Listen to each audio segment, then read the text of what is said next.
On, my man? How we doing? You Doing feeling pretty. that dog day grind yet?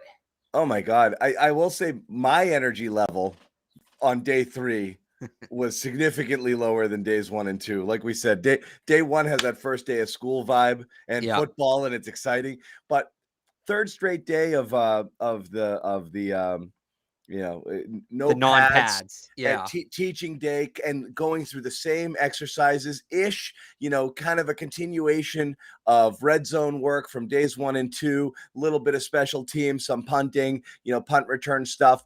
Not a lot again out there. You get to see some battle drills a little bit between receivers and cornerbacks, but for the most part, I mean, extremely, extremely light. You got one more of these tomorrow. We'll see what they cover. And then Monday it begins in earnest with some pads and this and that. But again, you know, can you overreact to some of the things you see on the field?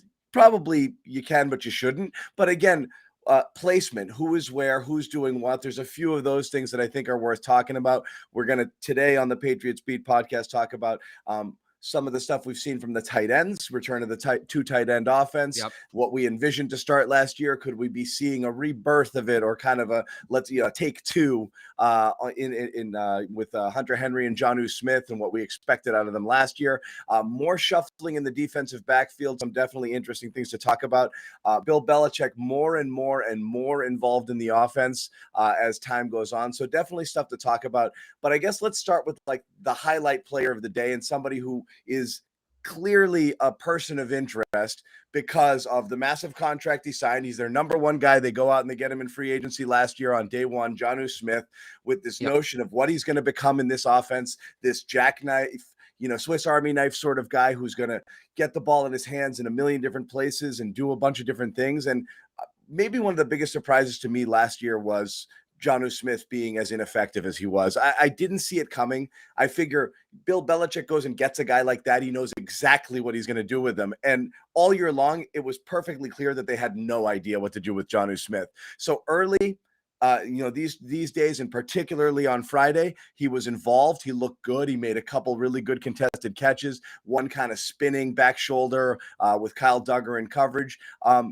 Looking good. Again, it's early, but this is the type of thing when you talk about how can this offense turn into something that people are going to be excited about. I think these two tight ends doing something close to what we thought they were going to do last year would be a huge, step in the right direction. Sure. Yeah, I would agree with that. And I think when you talk about Jonnu Smith today specifically, it is very easy to say, well, let's pump the brakes, non-padded, blah, blah, blah. One of the big caveats we tend to throw on these things is, well, who's he going against? Well, Jonnu Smith beat Kyle Duggar twice. And especially the highlight catch of the day was it was Jonnu Smith. It was in sevens early on in red zone. Yep. Jonnu Smith's coming across the end line. And Mack, it was a beautiful ball from Mack, too. Another great chemistry throw. There's been a ton of those from him throughout camp. Just kind of puts it up and outside, leads him up. Jonnu Smith goes up over Kyle Duggar, over his head, comes back down, gets his feet in. I don't even think he got knocked out of bounds on the play. Maybe if there's pads on, he does. But, like, that was a real big boy catch over a good safety in Kyle Duggar. And I know I see the comment right there. I actually don't agree with that. I think Kyle Duggar's been good at the catch point. When he gets there, it's more of a timing thing. He looks a little lost, actually, at times. It's not the catch point. He's looked like he's gotten lost in coverage a few times. But so that's what I'm saying. Sometimes he's a little slow getting to the catch point. When he gets there, he's very good. The one today, I'll say takes over there. But yeah, right. The one today, I'll say it was non-padded. Maybe he really didn't want to go up and muscle him and all that. But what you were saying with like the two tight end offense and all of that, right?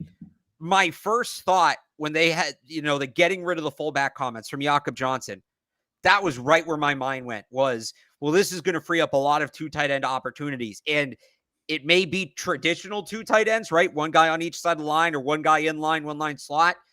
The other thought I had was, and this leads to, we've heard since the spring, the Shanahanization of the offense, right? Maybe Jonnu Smith isn't a tight end. Maybe he's more that H-back. Yeah, exactly. Something like Kyle Juszczyk, because his best skill set to me, where he's at his best, and look, he makes some really athletic, acrobatic catches down the field. But I think where Jonnu Smith is at his best is you get him the ball in space. It can be at the line of scrimmage, but you get him the ball in space, and just let him create with the ball in his hands. We talked a lot about the third down backs yesterday, John, with Mike Giardi. It's that same kind of thing just from a tight end. And something I think is really interesting that could unlock him. You mentioned being surprised last year with his lack of production. If you go back and you watch the shows that me and the former host of this podcast did leading into that free agency, there was a lot of debate between Jonnu Smith or Hunter Henry. Which tight end should they sign? And part of the reason I was high on Hunter Henry was under Josh McDaniels, especially those last couple of years, they had trouble just figuring out how to use scheme touch guys. I'll use N'Keal Harry's name. That wasn't the only issue with N'Keal Harry, but that was part of it. He was a scheme touch guy, and they struggled to figure out ways to get the ball in his hands. Cordero Patterson, I thought they did some, but they maybe scratched the surface of the player he really could have been in New England. Jonnu Smith is another scheme touch guy. So I'm not saying they got rid of Josh McDaniels to figure out Jonnu Smith. They didn't get rid of Josh McDaniels. He took a better job. No, but start thinking he who must not be named. You know, you go back to Aaron Hernandez. I think that's the name that people threw out there with Jonnu. And that wasn't McDaniels. Remember, that was Bill O'Brien. I just wonder if maybe a new mind, a new offense, something like that. I wonder if that's going to do a lot for Jonnu, because I think McDaniels just might have had some sort of mental block there. So that's exactly right. And I heard a couple people talking about this today, and it's an interesting conversation to have.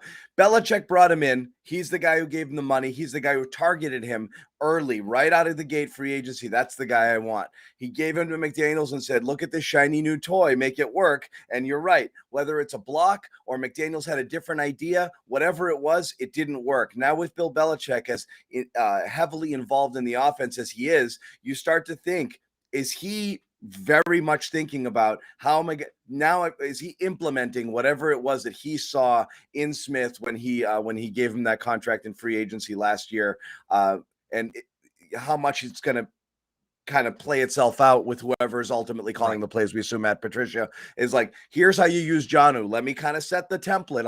I'll give you the blueprint, and then let's kind of roll from here. Right.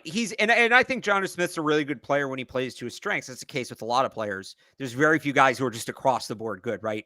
I think Jonnu Smith is a player who's really good when he plays to his strengths, but under Josh McDaniels in the old Patriots offense, he didn't have a ton of opportunities to do that. As they rework this offense, like you said, they've made this investment in him. Now they happen to be reworking the offense well. You would think that part of that rework, a guy who's still here for 3 more years and is making a lot of money over the next 3 years, you'd think that that's a guy they would not, totally build it around, not make him the focal point, but make sure that his skill set is considered when they kind of put together this new thing they're putting together. Yep. So Jonnu definitely there. Hunter Henry continues to kind of do Hunter Henry sort of things, which, and again, there's nothing wrong with it. I don't think you're getting explosive plays out of Henry, but what you got last year and some of the touchdown catches, and you're seeing that again. He's getting open, he's making the catches. So nice to see both tight ends kind of pop today. Other observations I wanted to talk about. We mentioned Duggar a little bit. I kind of dovetails into it. He hasn't looked awesome in coverage so far this year. And we've talked about in the first couple episodes here that making him up, he's more ideally suited as sort of a box safety here. Right. So I don't know what's going to happen there. What I do know is, and again, this is where the kind of defensive shuffling comes in, with a little bit of injury comes some sort of opportunity. You had Devin McCourty probably took a veteran rest day. He missed today. And in his place, Bledsoe kind of runs with the ones there. That's someone who we saw yesterday having terrific success defending the tight ends. You wonder kind of if some roles might shift here. Sure. The one thing I'll say with Duggar, and feel free to call this a cop-out if you want, we can revisit it next week. He's such a physical player. If he's struggling like this with the pads on, I'll put more stock into it, right? I'll say, okay, maybe there's something going on here. Maybe he's hit some sort of wall. Until then, I just think he can't really play the way he wants to play right now. He can't play his game right now. So I'm maybe not as worried as some, but Joshua Bledsoe has looked good. He's a similar kind of player. So if Duggar doesn't turn around, I think when the pads come on, he'll be fine. But if this does continue to be an issue, he does have somebody pushing him. Another interesting thing, just while we're on this, you mentioned Devin McCourty kind of taking that Veterans Day. He was more of an observer today. Marcus Jones got some run at safety. In the slot, too, in place of John Jones. So he's gotten a ton of run in the slot. Today's the first time I really But saw he him. was running with the ones, I thought, at the in the slot position. Yeah, well, he has been, because Jonathan Jones and Miles Bryant are both out. Jonathan Jones on PUP, Miles Bryant's on NFI. But when they drafted Marcus Jones, or even before they drafted Marcus Jones, when we were talking about his potential fit, I brought him up as a guy who could maybe eventually be a deep safety for this team. And look, Devin McCourty, love him. He's still a great player, but he's not getting any younger. And they don't necessarily have an immediate heir apparent in that role on the roster. It's a very important role. And, when I brought up Marcus Jones, people talk about, well, he's too small. Is he not a good enough tackler for that spot? And those are fair concerns. But the fact he's getting looks there, I think he's looked excellent at slot corner through 3 days. He's probably been the best rookie so far. And it's early, but through 3 days of training camp, I think he was the best rookie. He's been great in the slot. I sort of expected that. I expect him to compete in the slot. Maybe not be this good, but compete. Yeah, I think it's fair. Deep safety is very interesting to me, because I wonder if his long-term role is in the slot, or if they maybe see him as a guy who could not only contribute there, but maybe be a guy who at least helps fill that role when Devin McCourty moves on in a year or two. Question here, I'll just throw it out there because we talk about it. The assumption here, John Jones, who'd been such a terrific slot corner when he was healthy, injured last year, still on the pup here. Can you move him around if you did find some other combinations here? I know he's ideally suited to play there, but could you see him playing outside if needed, especially on this team where you don't really have the traditional, kind of outside cornerbacks as as you're used to in the past? I think he could if you really needed him to. My two concerns with that: one, size. If you're moving him to the outside, it's to guard bigger receivers. He's not the biggest guy. That's not his game. And that kind of leads into my second concern. He's so good in the slot. I just think you're shortchanging yourself to take him out of there. Like, I think even if Marcus Jones ends up kind of panning out here, he's still a rookie. There's still going to be some things he's learning. I think the drop off in the slot isn't worth it. I think at that point, if you're looking to kind of get creative that way, Shaun Wade is a traditional slot corner. They can move outside. They have moved outside at points in camp, and I think he's looked good. He had a pass breakup today in that role. I would even look at, maybe moving Miles Bryant outside first, because he is smaller like Jonathan Jones, but he's got a great compete level, and he played outside in college. He's not that far removed, right? So again, could he do it? Yes. I think you create more problems than the problem you're trying to solve if that's the route you go to find. No, and I think if you're looking at help on the outside, it really depends whether he makes the team or not. But I think Butler, it was kind of your extra guy who you'd end up putting out there. Again, I know he's run with the scouts. He's run, you haven't seen him kind of out there. I watched him a little bit in battle drills. This is just my personal observation. He looks like similar to the type of guy that he was before. Plays more physical than his size would lead you believe. I saw him in one battle drill with Thornton, just absolutely work. Just Thornton couldn't get anywhere on him. Same thing, using his hands, pushing off, tightly contested. I'm curious what we get out of Butler. What I will say is, through 3 days, and again, the caveat, no pads. The no pads should really benefit the offense. I'd say the most pleasantly surprising thing we've seen here is a defensive backfield and how some of these guys look here. And I think Jalen Mills has been awesome and looks like a number one corner. But if you're going to get a little geek, you're not going to get geeked up about Mac throwing touchdown passes in 7-on-7s with guys wearing, oven mitts on their hands. Like, that's hard to, because you're right. They're not physical there, but the fact that the defense has been competitive 2 days in a row, they certainly won the day yesterday. I'd call today a toss up, and the way that the D-backs have played and covered, I think that's the biggest, pleasant surprise of camp so far. Yeah, you mentioned Jalen Mills. I mean, the only guy that's given him trouble has been Devontae Parker. And when I say he's given him trouble, I mean, it's some of these chemistry box outs, shoulder throws that, like, the corner, it's just executed at such a high level by him. Catch of the day yesterday was good coverage, right? Great catch by Parker, great throw, terrific coverage by Mills. There's nothing you can do there. You just kind of I think there's really little room to say, if any, well, Jalen Mills could have done this better or that better through 3 days. Again, the pads caveat, of course, but if you talk about, like, who do they need to take the biggest growth this year from where they were last year? Mac's obviously number one on the list because he's the quarterback, so that's not really fair. But behind him, I would say it's either Jalen Mills or Jonnu Smith, depending on how you look at it. But if you argued that Jalen Mills, outside of quarterback, is the guy that needs to take the biggest leap, you're not going to get any disagreement from me. I think that that's a really solid argument. And very early on, the indication is that kind of leap may be coming. Yeah. And again, for the in Bill We Trust crowd, you let JC Jackson go. You don't go out there and sign or draft anybody. And it's like, what are we doing here? And then, sometimes they say we have faith with the guys we have in the room, similar with the linebacker position. And then they go out there and they don't. Or sometimes they go out there and it's like, oh, yeah, nope. Totally had it figured out. These guys can play. So far, early going, you definitely like what you see out of that group, particularly the guys who've been kind of, like we said, thrust in there just based off of opportunity, who have looked good both in Marcus Jones and Bledsoe. And we're not even talking about Jack Jones, who right now was kind of the preseason dark horse favorite to possibly supplant one of the incumbent starters entering camp as a starting cornerback on the outside there. So that group definitely looking better than we thought it would look. Other things we wanted to talk about, and Alex, you can direct me if you want to go there, but for stuff here, we talked about, other minor notes. David Andrews, Jake Bailey both returned. Nothing great there. You mentioned catch of the day. Well, I'll say Bailey looked really good. He was a little down last year. He was dealing with injury. I'm not going to let you do punter this early. It's still the 15-minute mark. 5.29 second hang time, John. He had one muffed as well. He was on today. I was going to give you your punter minute. I was going to give it to you a little later, but I wanted. No. It's fine. Couple things we wanted to focus on, and I think we'll cross promote a little bit here. I believe you had Doug Kyde on your podcast for 98.5. Is that correct?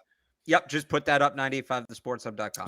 So you guys should check that out. Alex Barth's podcast over on 98.5. Also, all of his written material there as he's covering training camp for 98.5 Sports Hub at 98.5.com. So definitely check that stuff out. But the receiver picture, we're trying to guess day one. I think I put Alex on the spot. Tell me the three guys that you think are going to pop. And the reason I mentioned Doug Kyde is he has something on Trey Nixon, who I know is kind of a dark horse candidate and people have their eye on. But first, I want to focus on the three receivers here and who we think they would go there. And you have, the incumbents in Aguilar and Jacoby Myers and of course Kendrick Bourne. You're bringing in Devontae, and then you have the rookie in Tyquan, and then who knows, Trey Nixon is kind of battling a whole group of people there to possibly make the roster. You were guessing Myers was safe, in kind of if they were starting 2 wide, 3 wide. You've kind of changed your thinking a little bit after 3 days. Yeah, I think that, there's a lot of time for things to change, but the early odd man out, and that's a term we're going to use a lot over the next month and a half when talking about the receivers. The odd man out early is Jacoby Myers. I mean, I don't know if him or Mac made the blunder today. Mac's first interception of camp, 7-on-7s. It was a simple, short concept. And I think what Mac was expecting Jacoby Myers to do, this was out of the slot. I think he was expecting him to run out, diagonally 5 yards and just sit down on that route, right? Turn around and get the ball. And it's an anticipation route. Jacoby instead gets it off his route, breaks toward the sideline. Mac hits Jalen Mills right in the number. I mean, it was so right to him that even though he's wearing those boxing training pads, he still caught the ball and made the interception. It's not, again, we don't know. We don't know what the call was. We don't know. But I was watching Mac, and immediately he threw his arms up like, what are we doing here? So whether or not it was supposed to be that way, he was certain Myers was supposed to be somewhere else. Right. We don't know who screwed up, but somebody screwed up. But the point is, it's like, you got Devontae Parker, who's making the catch of the day, pretty much every day through 3 days. You've got Kendrick Bourne, who clearly has some extra level of chemistry with Mac Jones. He's looked good. I think Nelson Aguilar's had an under the radar strong start to camp. I think if Parker's not doing what he's doing, we're talking a lot more about what Nelson Aguilar has done. And then you have Jacoby Myers, and this was really the first time he's popped one way or the other, was this interception today. And, for a guy in a contract year, the other 3 guys are all signed. It's kind of interesting that he's sort of falling back. And then Trey Nixon, talking to Doug, all the work he's put in this offseason, the way he's positioned himself, he's now getting more involved in special teams. He was helping on kickoff return yesterday. He was returning punts today, one of the 2 main punt returners, along with Marcus Jones. Jacoby's a slot guy. There's not a ton of versatility there. He's going to play in the slot. Trey Nixon's a slot guy as well, almost a pure slot guy. So I'm not saying that Trey Nixon has supplanted Jacoby Myers, the Patriots slot receiver, through 3 days. But there is a little pressure now on Jacoby, and he hasn't necessarily hit the level that those other 3 guys have hit through 3 days. Again, you're talking floor versus ceiling, and Jacoby's been Right. a very high floor guy, and a very dependable receiver when other people who the Patriots might have been expecting more from faltered over the past couple of years, whether it be Aguilar, N'Keal Harry, or whomever, what have you. So Myers stepped up, great. I think everyone loves the Jacoby Myers story. I think he's certainly been dependable, but again, you're really looking at ceiling versus floor. And a guy like Nixon, and again, I know you mentioned you spoke to Kide about, it's the speed. The speed is what's enticing there. And this is a guy who, according to Doug in his article here, spent the entire offseason working out with Gabriel, now Gabe Davis, with the Buffalo Bills, who's expected to have a monster breakout season, there in that, super dynamic offense as the number 2 behind Stephon Diggs. But, just a lot of things about working out, studying Edelman, studying those guys and working that. And that's something that, the Patriots lack. You can actually really see it in these red zone drills. You have 2 tight ends who are not traditional red zone type of go up and get it tight ends. You talk about why they struggle. You haven't really had a receiver who's been able to do, things in the red zone. You're seeing more of it from Parker. And you haven't really had that guy who runs those awesome Edelman Amendola pivot routes to be able to get open right there at the goal line. And Nixon seems to have the physical, and Jacoby's not that guy. He's just not quick enough. He's a solid possession receiver. He's not a yak guy. And again, if you're talking about a team that doesn't push the ball downfield that much, you got to get it in people's hands and have them do stuff. So again, a person like Nixon with his profile, if he were able to put it together, would be someone that would make sense here. Can he? I don't know. But I think, nothing personal against Jacoby, but I think everyone, based off of what Nixon can do with his speed, they'd like to see him emerge.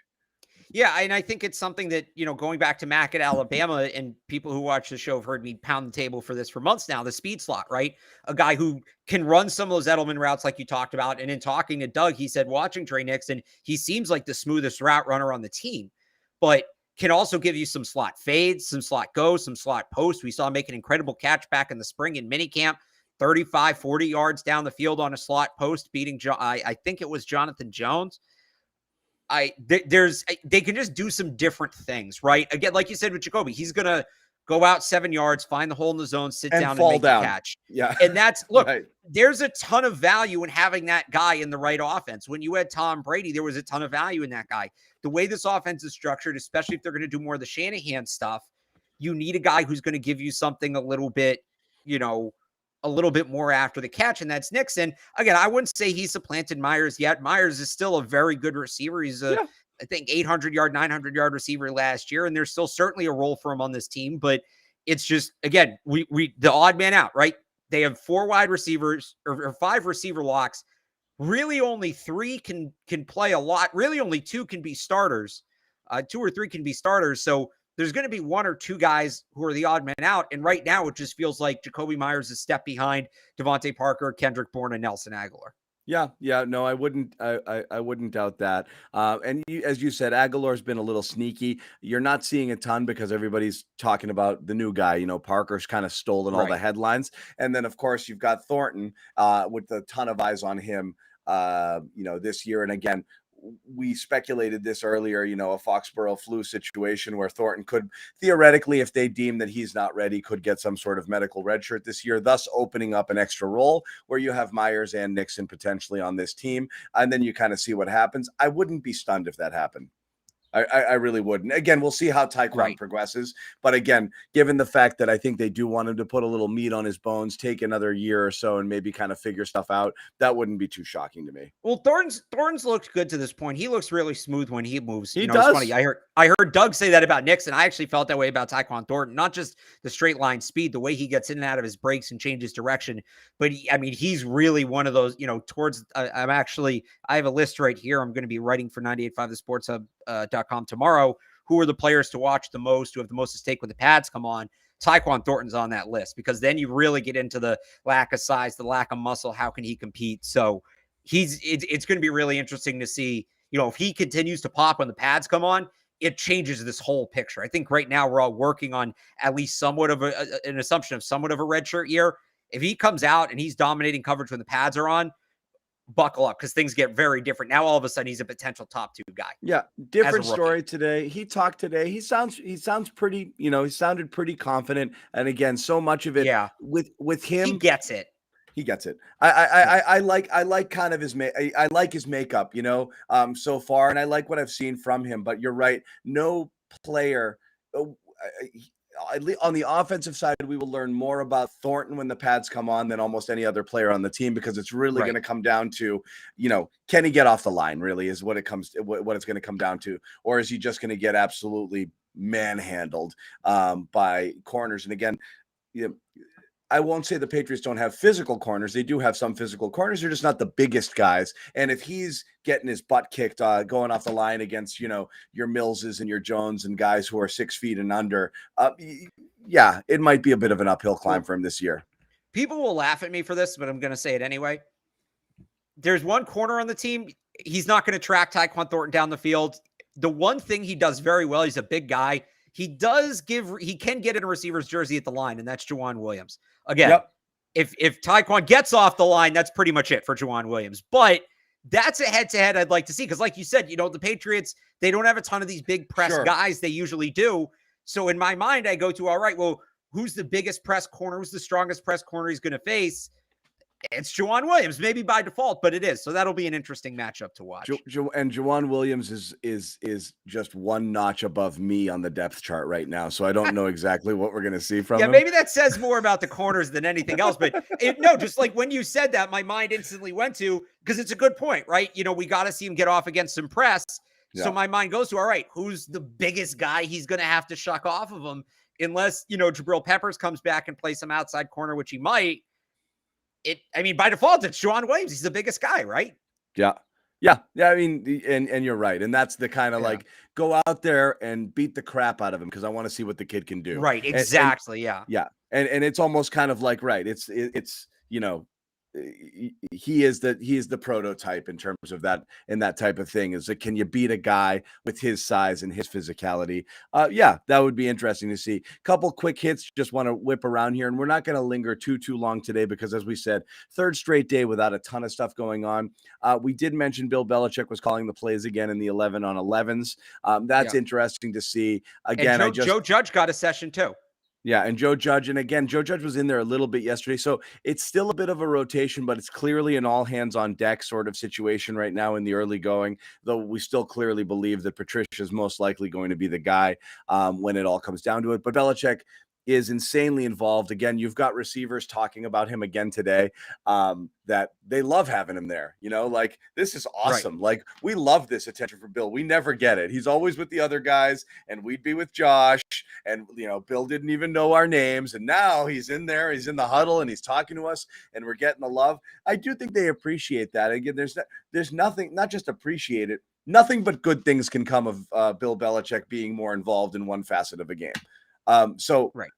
It's a good thing to see in the early going. Other quick hitters I wanted to mention, you said catch of the day was John New. I am going to give it, I might go throw of the day. Bailey Zappi to Ty Montgomery. That was a nice throw. Was beautiful. And that was a bounce back throw too. Yeah. And Zappi, who's been inaccurate and a little bit loose, a little bit wild with it in the early going, that was great. What is interesting, and again, we're not really sure why it is, but Brian Hoyer, who was there but didn't play yesterday, just wasn't there at all today. We don't really have anything going on there, so I don't want to speculate, but just something to kind of keep an eye on. Yeah, I just kind of assumed Veterans Day off for him, right? Maybe it's been. Every time it's the 2 straight days. That's why I was curious. That's true. He was around and then not around at all today. No, we didn't see him. I just feel like every time Zappi throws, everybody up on that hill is looking at me, because people know I love Bailey Zappi. I love Bailey Zappi since October. Yeah. He's been hit and miss. I mean, I think he's really trying to, the knock on him, it was similar to Mac. Does he have that extra oomph on his arm to get the throws in there? And I thought last year Mac kind of played that tentatively. Bailey Zappi's kind of attacked it the opposite way. I think he's really seeing what he can get away. He's really seeing what he can get away with, and to mix results, like you said, the throw to Ty Montgomery, that was a needle. He had another one to Devin Asiasi. He threaded through 2 linebackers. It was a beautiful throw, and it came right after an interception too on a similar play. So showing a short memory and an ability to bounce back. But Yeah, he's been interesting to watch. It's not quite what I expected. I thought he was going to be more timid. I thought he was going to be more of a check down guy, but he's really come out and pushed it. I don't know if that's a good thing or a bad thing. It's just kind of been surprising. Yeah, but again, that throw, beautiful kind of back pylon fade over Sean Wade there. Really good throw, really good catch. Montgomery's a guy who I do think is interesting. I continue to keep an eye on there, working mainly with the backs, but I mean, still listed as a receiver. An interesting guy here. And again, we have to see how things shake out with some of the other guys on the roster. I just keep keeping an eye on Stevenson, and I'm really just kind of really taken by just how much quicker and agile he looks, and you can just see him continue to work into the passing game there. Other thing you mentioned before I give you your little punters minute, more fun from Bill today. And again, the fans here who aren't there and you want to know observations, that's kind of it. Like things we always talk about with Bill, because it is interesting, is what's he doing? And hold on one second. What's he doing? What's he what's the type of mood right now? The mood has been really complimentary of a bunch of different players, kind of lighter, here, lighter practices. And you got the little fun kind of moments here where the punt drills and, people trying to catch him and blah, blah, blah. And that was, those are always fun to see. Yeah, so what the drill was, and this is a college thing. I've never seen the Patriots do it. So at the end of practice, they all lined up, like they formed a tunnel across the fields, offense on one side, defense on the other. Jake Bailey was punting to Trey Nixon and Marcus Jones, and it feels like those are probably the two leaders for the punt return job right now. At least, I would put Jabril Peppers in there too, but he's obviously on PUP. And so what it is you catch the first punt, and then you go again, but you still have the ball from the first punt. So then, you get two, and then what do you do? And it was, how many do you get up to? I've seen videos of college players getting up to 7. They both got up to 5, but Marcus Jones started putting the ball under his jersey. I don't think that counts. I think you're supposed to hold it. No, you can't tuck it. You got to hold it. You can hold it, but you can't put it in your jersey. Like, you can't do that, right? You can't tuck it away. No, I've seen guys put it between their legs and kind of like waddle around to field it. But they both got to 5, and then they had Cole Strange go against DeMarcus Mitchell. I don't know. Did you see the second one that Cole Strange caught? No. It was actually like wildly athletic. So again, he's already holding one football, and this was Jake Julian for that second round, and he put it like into the crowd where the offensive linemen were standing. So Strange he had to run like 30 yards. He had to maneuver around all these players and find his way without bumping into anybody. And then again, he had to catch it one-handed, and he did it. He fell down, but he did it. It was actually, he's a great athlete. Say what you will about Cole Strange.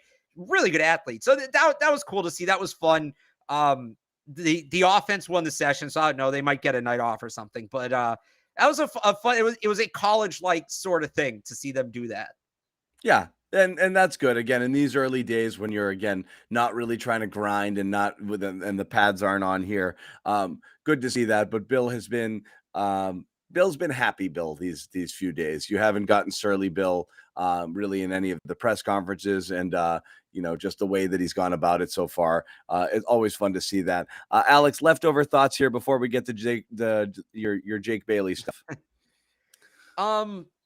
So market, like kind of from that take, I think Trey Nixon as the punt returner, as a potential punt returner, is interesting. I go back to what I talked about yesterday at the end of the show, right? With him and Lil Jordan Humphrey playing some on kickoff coverage and as upmen on returns. He needs to play special teams to make the roster. And we just kind of gushed about how he might push Jacoby Myers. It's not going to happen if he's not contributing in the kicking game. So if he can be the punt returner, I mean, that's obviously a huge boost. So that stood out to me. I think that was pretty much it. I think we pretty much cover everything I had in my notes today. Yeah. So I know we got another practice before it, but quick preview on, first of all, Jake Bailey was back. Jake Bailey, obviously Alex is a big punter guy, and Jake Bailey is one of his guys, his binky. Jake needs a bounce back year, Alex. Yeah, no, that's fair. And he's in a contract year. He's in a contract year for some reason. And this was the best punter on the planet 2 years ago. And, something happened. So I don't know if he hits week 1 in a contract year. They open up $4 million if they extend him. I don't know why they haven't done it. He was hurt. It's expensive for a punter. What you're going to pay the second him. highest paid punter in football. No, sure. He was hurt part of the year last year. He looked really good in the spring. He's looked really good now. I mean, he had that one kick, and I had him clocked over 5 on 2 of his punts, and then a third at 4.99. he had because the thing I love about Jake Bailey, I've loved since the draft, it's not just that he can kick the ball high, he can kick the ball far. The axis the ball spins on is so freaking weird. And that's why Bill always liked left-footed punters. It's a reverse axis. The returner's not used to it. Higher chance he muffs it.